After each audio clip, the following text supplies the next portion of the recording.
Hey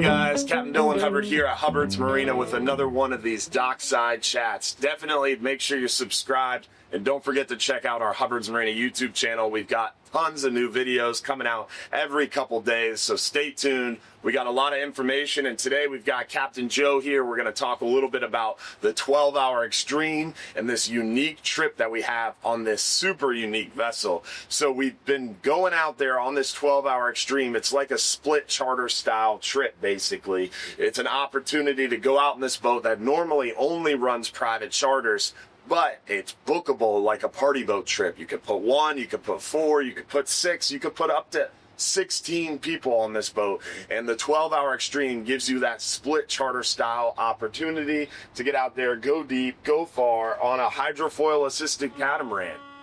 Keep in mind, the bridge is going up behind me, but keep in mind this is the first ever in the Gulf of America hydrofoil assisted catamaran, so it's a super unique boat too. Yeah, and it goes so fast. We call it an open boat with a private charter experience. Yeah, exactly. That's essentially what it is. Open boat with a private charter experience, split charter, whatever you want to call it. It's a great opportunity to get out in this boat. We only take up to 16 passengers, so there's only a few people on the boat. You have a captain and crew waiting on you hand and foot. It's a chance to go deep, go far, get that 39-hour quality fishing, but you're able to come home and sleep in your own bed at night. Yeah. It's a pretty great trip. Yeah, we've been fishing out close by the 39-hour trip lately. The mangrove snapper fishing's just been crazy lately, so we've been targeting the mangrove snappers a little more just because the bite's been so good. But we're going to start pushing out a little bit deeper, targeting real big red groupers, big trigger fish, and hopefully some really big scamps too. This time of year we get some big scamps. Yeah, and people often ask, like, what's the difference between the 12-hour and the 39-hour? I feel like the 12-hour Extreme offers that same quality fishing experience. You have a chance to get those quality fish that we catch on the 39, but you just don't have the same amount of fishing time, right? So you get big fish, but because it's only 7-8 hours of fishing time compared to 20, it's kind of hard to compare the two trips. But the 12-hour gets you home at night, and it allows you to have some more flexibility in your schedule. So if you don't have time for a 39-hour, the 12-hour is a great fit. The only challenge with the 12-hour I find is the fact that because we're on a smaller, faster boat, we really need some good weather for it. The 39-hour is a little bit more weather immune. Right. So I always tell people, like, if you're coming in from Ohio or Indiana or Wisconsin and you only have a short amount of time, that 39-hour trip's a little bit more solid because we can go out there in 4 or 5 foot seas on the 39-hour. That big 72-foot long catamaran. Right. I mean, it can handle well. It can handle some seas. The 44-foot Flying Hub 2 just... it needs some nice weather. Yeah. About 3 foot is about all we can push on that. Yeah. Yeah. And we're getting to a good time of year, too, where the weather's really starting to cooperate. Yeah. The weather's been great the last few trips. We did lose Sunday, but definitely getting into the good weather time of year. Yeah. Summertime is flat calm. I would say we go basically every day in the summertime. Yeah. And this time of year, the fishing is great. It's just the weather can be a little challenging with these cold fronts, with these high pressures. So it's not to say that the cooler months, the spring and the fall, aren't great fishing times too. It's just the weather can be a little bit more unpredictable. Yeah. But the Flying Hub 2 is different from the 39-hour because you are on a smaller, faster boat. You kind of have to pack differently. So if you were talking to a guest who wanted to go out in a 12-hour Extreme, what's some words of advice that you'd provide? So this is more important than anything. I'm glad you mentioned that, is the packing on this trip. You don't want to bring big coolers. You don't want to bring multiple bags. You don't want to bring 5 or 6 rods. I recommend 2 rods tops. Yeah. A lighter rod. Definitely have your rod because we are big fish fishing. At the end of the day on that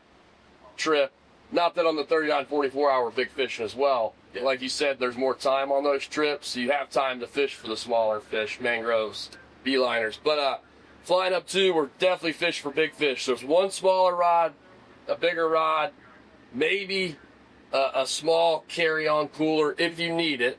We have coolers on board where you could put your water, soda, snacks, sandwiches. We got plenty of cooler room on board. But if you like to bring your own cooler, you can. But you want it to be, I would recommend like a 6-pack cooler, something that would hold a 6-pack. A couple sandwiches, few drinks, nothing more than that.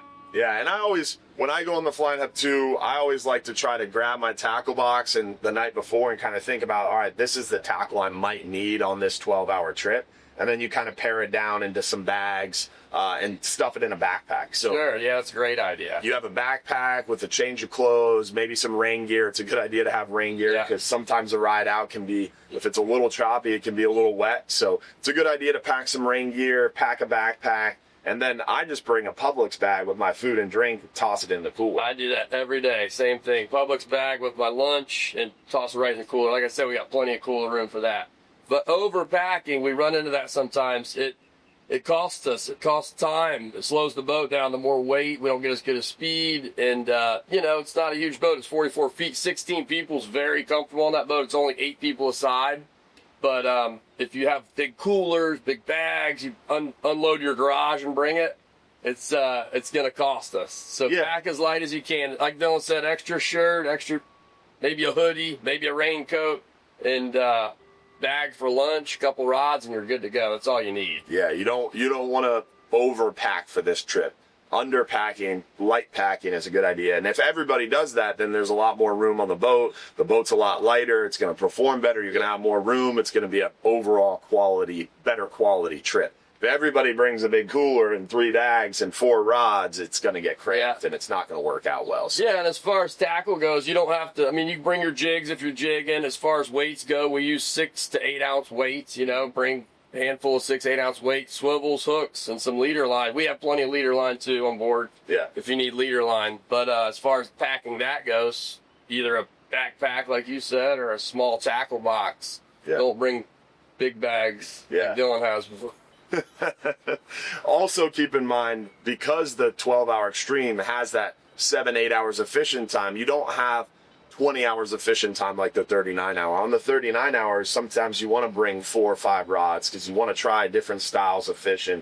Be prepared for a little bit of everything because you have night fishing, you have daytime, you have daybreak, you have sundown, you have different styles of fishing and different opportunities and timing. Whereas on the 12-hour Extreme, you start fishing around daybreak. Sometimes we get the daybreak bite depending on the time of year and what we're doing with time changes. But for the most part, you're fishing almost all daytime fishing, and you're done by 2 or 3 in the afternoon running back. So you want to just be prepared and commit to one style of fishing and try to get as much out of it as you can. Yeah, and it's definitely a high-pace trip. We're stopping the boat on small little rock piles that typically hold a handful of really nice-sized fish, and we might fish that spot for 5 minutes and catch 3 or 4 and move. We might fish for 40 minutes if they're chewing and move on to the next one. But it's definitely a high-paced trip.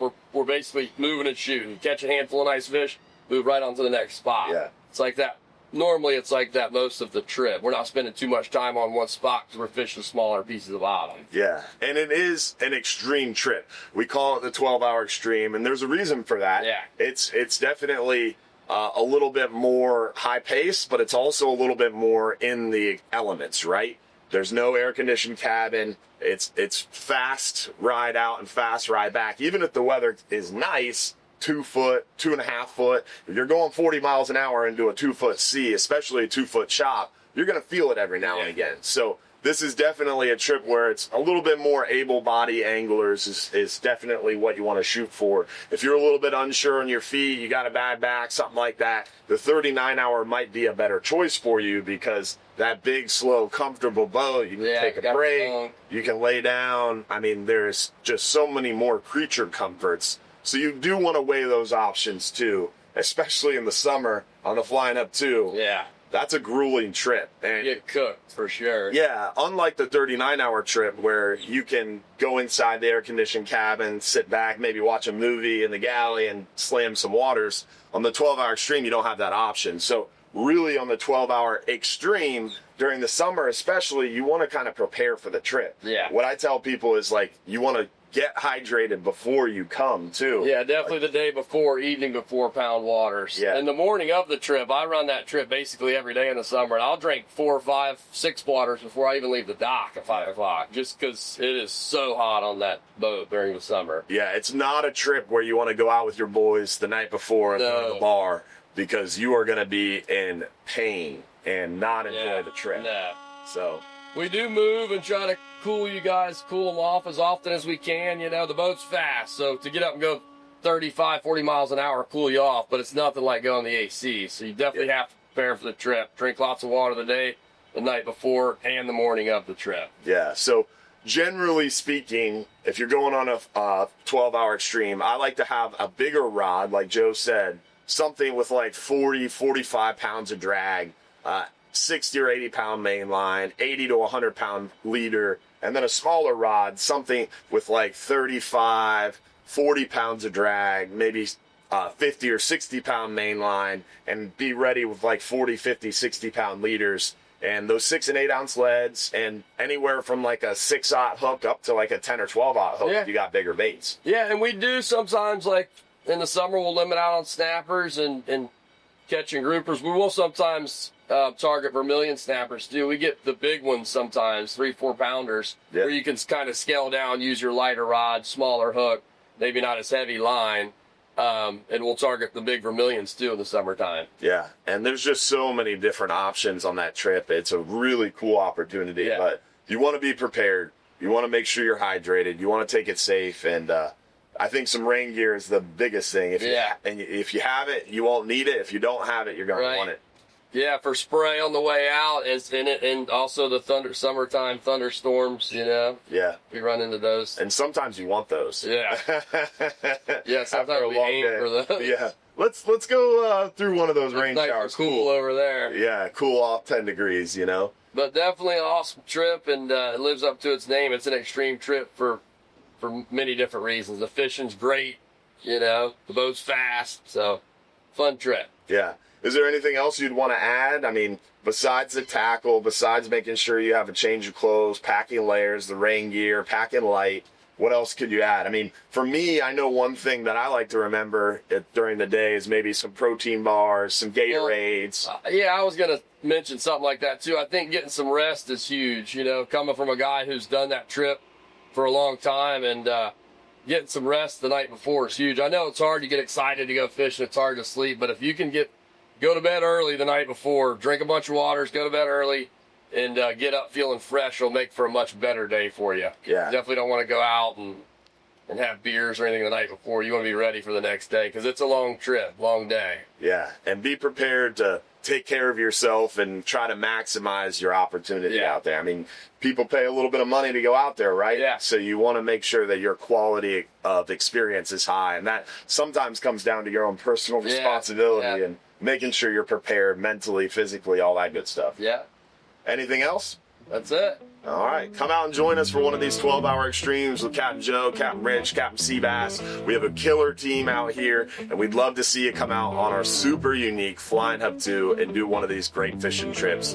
But don't forget, if you're too busy to go fishing, You're just too darn busy. and don't forget to subscribe on YouTube. Check us out on Facebook, Instagram. We do that Sunday night show where we give away free trips every Sunday night at 7:30 p.m. So definitely check out our live show, check out our radio show, check out our news broadcasts, and stay tuned. We got a lot more coming for you at Hubbard's Marina.